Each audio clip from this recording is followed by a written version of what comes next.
Ortho Ayurvedic oil and capsule. अब दर्द भी घुटने टेकेगा।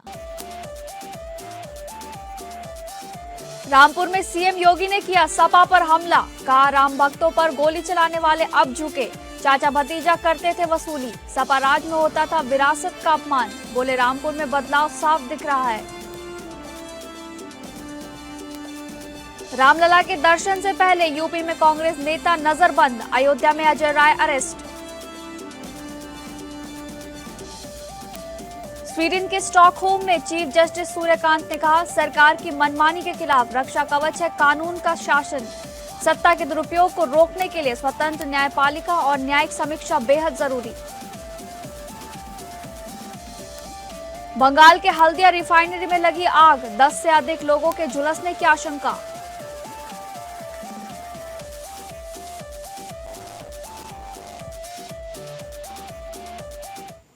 नमस्कार, आप सभी का बहुत बहुत स्वागत है टॉप अपडेट में। मैं हूं आपके साथ शालिनी राणा। शुरुआत करेंगे टॉप अपडेट की।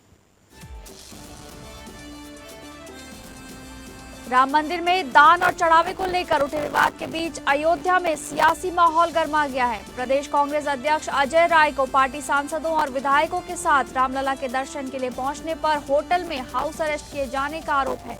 इस कार्रवाई पर कांग्रेस ने योगी सरकार पर तानाशाही का आरोप लगाते हुए कहा कि सरकार विपक्ष को भगवान राम के दर्शन से भी रोक रही है। कांग्रेस प्रवक्ता अंशु अवस्थी ने आरोप लगाया कि राम मंदिर के चढ़ावे में कथित गड़बड़ियों को छिपाने के लिए विपक्ष की आवाज दबाई जा रही है। वहीं अमेठी से सांसद किशोरी लाल शर्मा और पूर्व एमएलसी दीपक सिंह को भी पहले हाउस अरेस्ट किए जाने का दावा किया गया है, लेकिन दोनों पुलिस को चकमा देकर अयोध्या पहुंच गए। देर रात पुलिस उनके होटल पहुंची, जहां दोनों अपने कमरे में मौजूद रहे। दीपक सिंह ने भाजपा पर लोकतंत्र की हत्या और रामलला के दर्शन से रोकने का आरोप लगाया। उधर कांग्रेस नेताओं के अयोध्या दौरे को देखते हुए प्रशासन पूरी तरह अलर्ट मोड पर है। पश्चिम बंगाल के हल्दिया स्थित चिरंजीपुर क्षेत्र में पेट्रोकेमिकल संयंत्र में आज तड़के भीषण आग लगने से अफरा तफरी मच गई। शुरुआती जानकारी के मुताबिक सुबह करीब 4 बजे नेफ्था गैस पाइपलाइन में रिसाव के बाद आग भड़की और देखते ही देखते तेज लपटों ने आसपास के इलाके को अपनी चपेट में ले लिया। हादसे में कई लोग झुलस गए हैं, जिनमें 2 महिलाओं की हालत गंभीर बताई जा रही है। सभी घायलों का अस्पताल में इलाज जारी है। आग की सूचना मिलते ही 9 दमकल गाड़ियां मौके पर पहुंची, लेकिन 1.5 घंटे बाद भी आग पर काबू पूरी तरह नहीं पाया जा सका। आग की चपेट में आने से कई घर और दुकानें जलकर राख हो गई हैं। हादसे के चलते हल्दिया पानसकुरा रेल सेवाएं भी प्रभावित हुई हैं।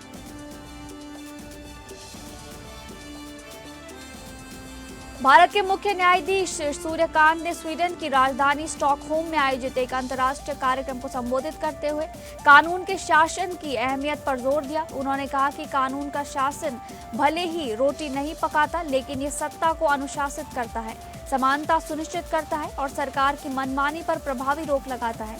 सीजेआई ने कहा कि लोकतंत्र को मजबूत बनाए रखने के लिए स्वतंत्र न्यायपालिका और न्यायिक समीक्षा की भूमिका बेहद महत्वपूर्ण है। उन्होंने कहा कि संवैधानिक मूल्यों की रक्षा और सत्ता के दुरुपयोग को रोकने में न्यायपालिका की जिम्मेदारी सबसे अहम है। इंटरनेशनल आइडिया के कार्यक्रम में बोलते हुए उन्होंने भारत की संवैधानिक यात्रा को दुनिया के सबसे लंबे लिखित संविधान की ताकत से जोड़ा।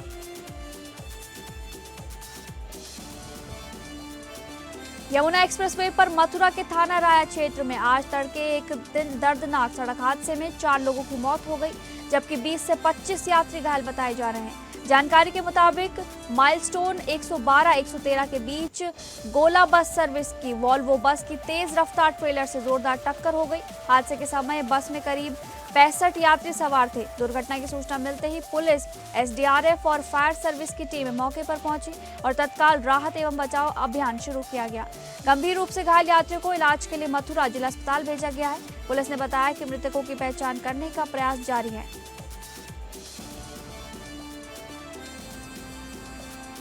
रामपुर दौरे पर पहुंचे मुख्यमंत्री योगी आदित्यनाथ ने समाजवादी पार्टी पर जमकर निशाना साधते हुए कहा कि जो लोग कभी राम भक्तों पर गोली चलवाते थे, आज वही रामलला के दर्शन के लिए व्याकुल नजर आ रहे हैं। उन्होंने आरोप लगाया कि सपा शासन में चाचा भतीजा की सरकार वसूली में व्यस्त थी और प्रदेश की सांस्कृतिक विरासत का अपमान किया जाता था। उत्तर प्रदेश के मुख्यमंत्री ने ये भी कहा कि पहले अयोध्या जाने से लोग डरते थे, लेकिन अब हर कोई वहां दर्शन के लिए जाना चाहता है। योगी ने दावा किया कि उनकी सरकार में उत्तर प्रदेश बीमारू राज्य की पहचान से बाहर निकल चुका है और विकास की नई राह पर आगे बढ़ रहा है। उन्होंने कहा कि रामपुर में भी बदलाव साफ तौर पर दिखाई दे रहा है। मुख्यमंत्री ने प्रदेश में कानून व्यवस्था, विकास और सांस्कृतिक गौरव को सरकार की बड़ी उपलब्धि बताया। अपने संबोधन में उन्होंने विपक्ष पर जनता को गुमराह करने का भी आरोप लगाया है। उत्तर प्रदेश के मैनपुरी में पुलिस और एसओजी टीम ने संयुक्त कार्रवाई करते हुए मादक पदार्थ तस्करी के खिलाफ बड़ी सफलता हासिल की है। किशनी क्षेत्र के खिदरपुर बॉर्डर पर छापेमारी के दौरान 62 किलो अवैध गांजे के साथ एक तस्कर को गिरफ्तार किया गया है। गिरफ्तार आरोपी की पहचान फिरोजाबाद निवासी गौरव प्रताप के रूप में हुई है। पुलिस ने आरोपी के कब्जे से गांजा लदा ट्रक भी बरामद किया है। शुरुआती जांच में सामने आया है कि अवैध गांजे की एक खेप एटा से उड़ीसा ले जाई जा रही थी। बरामद गांजे की अनुमानित कीमत करीब 15,50,000 रुपए बताई जा रही है। पुलिस आरोपी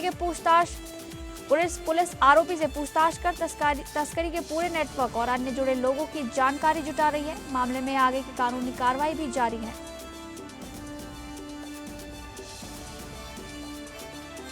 मैनपुरी में जिलाधिकारी इंद्रमणि त्रिपाठी ने संवेदनशील प्रशासन और जन सेवा का अनूठा उदाहरण पेश करते हुए एक नेत्रहीन महिला की वर्षों पुरानी समस्या का तत्काल समाधान कराया। जन्म प्रमाण पत्र बनवाने पहुंची महिला की परेशानी सुनने के लिए डीएम अपनी कुर्सी छोड़कर उसके पास बैठ गए और पूरे मामले की जानकारी ली। इसके बाद उन्होंने तत्काल बीडीओ करहल को फोन कर जन्म प्रमाण पत्र जारी करने के निर्देश दिए। इतना ही नहीं, पीड़ित महिला को अपनी स्कॉट गाड़ी से ब्लॉक कार्यालय भी भेजा गया ताकि प्रक्रिया में कोई देरी न हो। जानकारी के मुताबिक वर्ष 2006 में जन्म के बाद से आज तक महिला का जन्म प्रमाण पत्र नहीं बन पाया था। माता पिता के निधन के बाद वो वर्षों तक अधिकारियों के चक्कर काटती रही। करल ब्लॉक के अहलादपुर गांव से जुड़े इस मामले में डीएम की पहल की स्थानीय स्तर पर सराहना हो रही है। मैनपुरी के भोगांव थाना क्षेत्र से एक चौंकाने वाला मामला सामने आया है, जहां ड्यूटी के दौरान एक आंगनबाड़ी कार्यकर्ता के साथ कथित तौर पर मारपीट की घटना सामने आई है। घटना का वीडियो भी सोशल मीडिया पर वायरल होने के बाद मामला चर्चा में आ गया है। पीड़िता ने भोगांव थाने में शिकायत दर्ज कराते हुए विकास कुमार, कमलेश कुमार और रीता देवी पर मारपीट के गंभीर आरोप लगाए हैं। महिला का कहना है कि आरोपी पहले भी उसके साथ इस तरह की घटनाएं कर चुके हैं। पीड़िता ने पूरे मामले की निष्पक्ष जांच कर आरोपियों के खिलाफ सख्त कार्रवाई की मांग की है। पुलिस ने शिकायत के आधार पर मामले की जांच शुरू कर दी है। वायरल वीडियो की जांच भी की जा रही है और पुलिस का कहना है कि जांच के बाद तथ्यों के आधार पर आगे की कार्रवाई की जाएगी। महोबा के खन्ना थाना क्षेत्र के चिचारा गांव में एक युवक की संदिग्ध परिस्थितियों में गोली लगने से मौत हो गई, जिससे पूरे इलाके में सनसनी फैल गई है। प्रारंभिक जानकारी के अनुसार मृतक पुष्पराज ने अपने पिता की लाइसेंसी राइफल से खुद को गोली मारी। पुष्पराज सीमावर्ती जनपद बांदा के एक निजी अस्पताल में नौकरी करता था और एक दिन पहले ही गाँव लौटा था। बताया जा रहा है कि घटना से पहले वो अपनी मां के साथ मंदिरों के दर्शन कर घर वापस आया था। मृतक का विवाह आगामी 24 नवंबर को होना तय था, लेकिन उससे पहले हुई इस घटना ने परिवार की खुशियों को मातम में बदल दिया। इकलौते बेटे की मौत से परिजनों का रो रो कर बुरा हाल है। पुलिस ने शव को पोस्टमार्टम के लिए भेज दिया है और सभी पहलुओं को ध्यान में रखते हुए मामले की जाँच शुरू कर दी गई है। लखनऊ नगर निगम के जोन 1 में अतिक्रमण के खिलाफ विशेष अभियान चलाते हुए हजरतगंज कोतवाली और हजरतगंज फायर स्टेशन के सामने सड़क पर किए गए अवैध कब्जों को हटाया गया है। अधिकारियों के अनुसार कई दुकानदार सड़क तक वाहन खड़े कर और सामान फैलाकर रास्ता घेर रहे थे, जिससे यातायात प्रभावित हो रहा था। पूरी रोड पर फैले अतिक्रमण के कारण आम लोगों को रोजाना जाम का सामना करना पड़ रहा था। इतना ही नहीं, किसी हादसे या आग लगने की स्थिति में फायर ब्रिगेड की गाड़ियों के पहुंचने में भी गंभीर बाधा उत्पन्न हो रही थी। नगर निगम की टीम ने मौके पर पहुंचकर अतिक्रमण हटाने की कार्रवाई की और दुकानदारों को दोबारा कब्जा न करने की चेतावनी दी। प्रशासन का कहना है कि शहर में सुगम यातायात और आपातकालीन सेवाओं की निर्बाध आवाजाही सुनिश्चित करने के लिए ऐसे अभियान आगे भी जारी रहेंगे।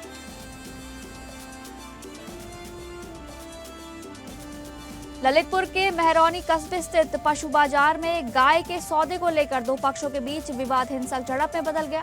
देखते ही देखते दोनों पक्षों में जमकर मारपीट हुई, जिसमें 7 लोग घायल बताए जा रहे हैं। घटना का वीडियो भी सोशल मीडिया पर वायरल होने के बाद मामला चर्चा का विषय बन चुका है। सूचना मिलते ही पुलिस मौके पर पहुंची और घायलों को उपचार के लिए भेजते हुए हालात पर काबू पाया गया। पुलिस ने घटनास्थल का निरीक्षण कर मामले की जांच शुरू कर दी है। शुरुआती जानकारी के अनुसार विवाद गाय के खरीद फरोख्त के दौरान हुआ था। पुलिस वायरल वीडियो और अन्य साक्ष्यों के आधार पर पूरे मामले की जांच कर रही है। कुशीनगर के विशुनपुरा थाना क्षेत्र में चोरों ने एक ही रात 6 घरों और एक दुकान को निशाना बनाकर सनसनी फैला दी है। शाहपुर उचकापट्टी गांव में हुई इस वारदात में करीब 8 लाख रुपए के आभूषण, 2,18,000 रुपए नगद, 3 मोबाइल फोन और एक साइकिल चोरी होने की जानकारी सामने आई है। घटना के बाद पूरे इलाके में दहशत और आक्रोश का माहौल है। स्थानीय लोग कानून व्यवस्था को लेकर सवाल उठा रहे हैं। वहीं नए थानाध्यक्ष के कार्यभार संभालने के बाद हुई इस बड़ी चोरी की भी चर्चा हो रही है। सूचना मिलते ही पुलिस भी मौके पर पहुंची और घटनास्थल का निरीक्षण कर जांच शुरू कर दी गई है। पुलिस आसपास लगे सीसीटीवी कैमरों और अन्य साक्ष्यों के आधार पर चोरों की तलाश में जुटी हुई है।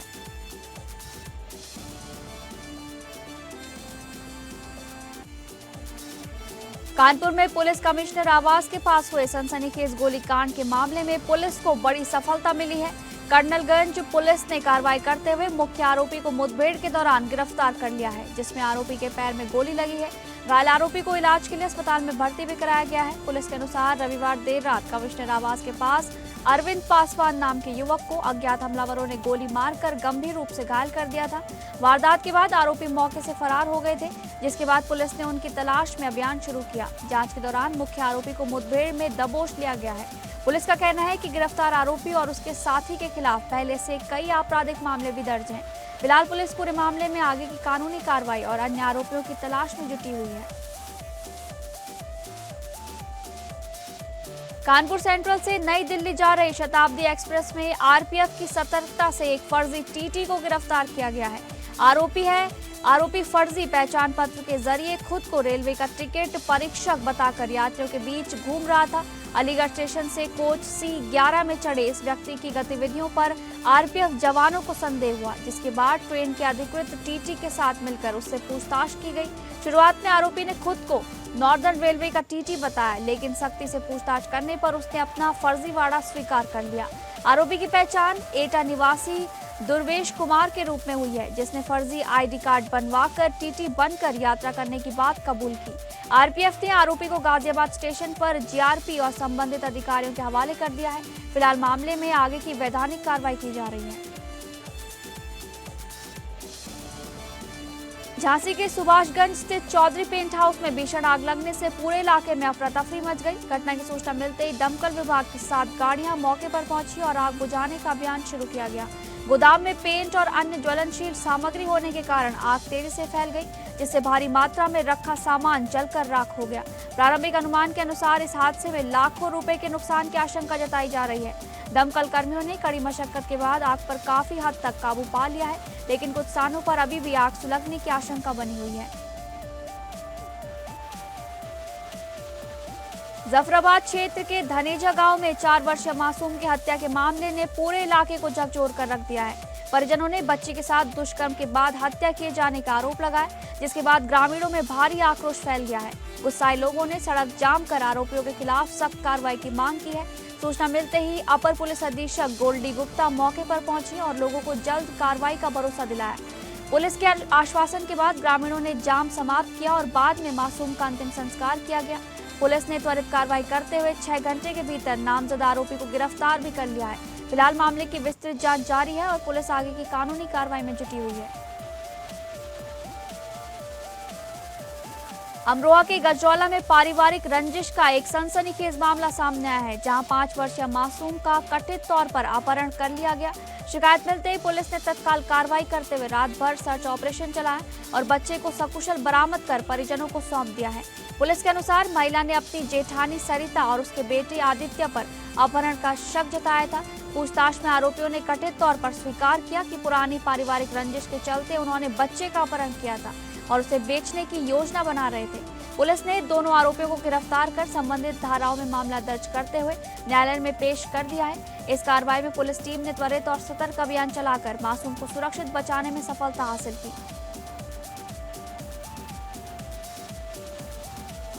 अमेठी के शुकुल बाजार थाना क्षेत्र के शेखावापुर गांव में प्रेम प्रसंग से जुड़ा एक हाई वोल्टेज ड्रामा देखने को मिला, जब एक किशोरी मोबाइल टावर पर चढ़ गई। घटना की जानकारी मिलते ही इलाके में हड़कंप मच गया और पुलिस व प्रशासन अधिकारी तत्काल मौके पर पहुंच गए।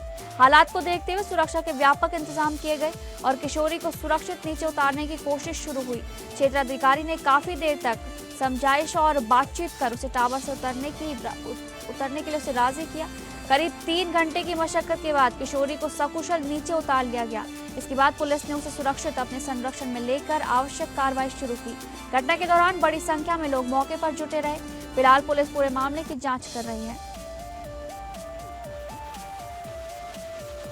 अक्षय कुमार की multi starrer comedy film welcome to the jungle box office पर शानदार प्रदर्शन करते हुए दुनिया भर में 100 करोड़ रुपए का आंकड़ा पार कर चुकी है। 26 जून को रिलीज हुई इस फिल्म ने पहले वीकेंड में दमदार कमाई के बाद सोमवार को भी 8.50 करोड़ रुपए का कलेक्शन किया।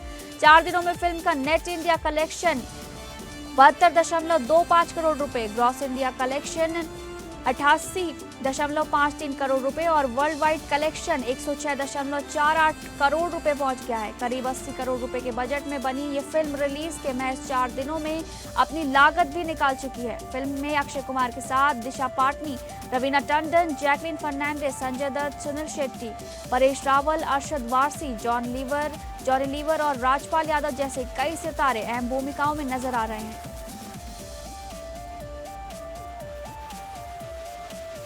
बॉक्स ऑफिस पर धीमी शुरुआत के बाद इम्तियाज अली की फिल्म मैं वापस आऊंगा ने शानदार वापसी करते हुए सभी को चौंका दिया है। रिलीज के 19 दिन बाद फिल्म लगातार बेहतर प्रदर्शन कर रही है और अब तक करीब 47.84 करोड़ रुपए का कारोबार कर चुकी है।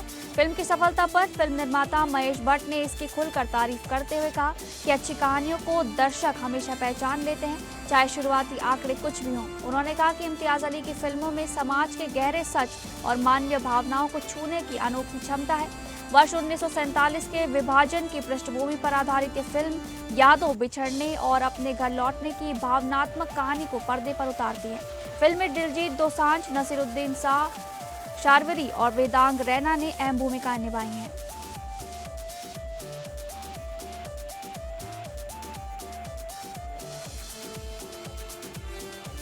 तो फिलहाल टॉप अपडेट में बस इतना ही। नमस्कार।